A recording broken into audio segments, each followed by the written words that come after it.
দুই প্রকার ব্যক্তিকে কুরবানির গোশত দিলে সওয়াবের পরিবর্তে আর গুনাহ হবে। নবীজি সাল্লাল্লাহু আলাইহি ওয়াসাল্লাম কঠোরভাবে নিষেধ করেছেন এই দুই ব্যক্তিকে কুরবানির গোশত দেওয়ার জন্য, অথচ আমরা এদেরকে দিতে খুব বেশি আনন্দ ফিল করি এবং সওয়াব মনে করে তাদেরকে দেই।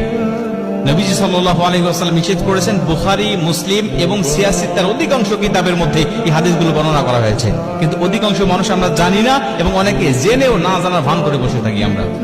হযরত আলী রাদিয়াল্লাহু তাআলা আনহু বলেন, নবীজি সাল্লাল্লাহু আলাইহি ওয়াসাল্লাম বলেন, তোমরা প্রথম নম্বরে কোন কসাইকে মজুরি হিসাবে গোশত দিবে না।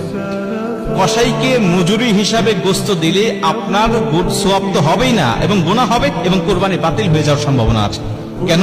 কারণ আপনি কসাইকে নিযুক্ত করেছেন, আপনি অবশ্যই কসাইকে পারিশ্রমিক দিবেন, তবে গোশত নয়। আপনি যেই পশুটা কুরবানি দিয়েছেন এই পশু থেকে আপনি মজুরি হিসাবে সেই কসাইকে দিবেন, এটা নবীজি সাল্লাল্লাহু আলাইহি ওয়াসাল্লাম কঠোরভাবে নিষেধ করেছেন।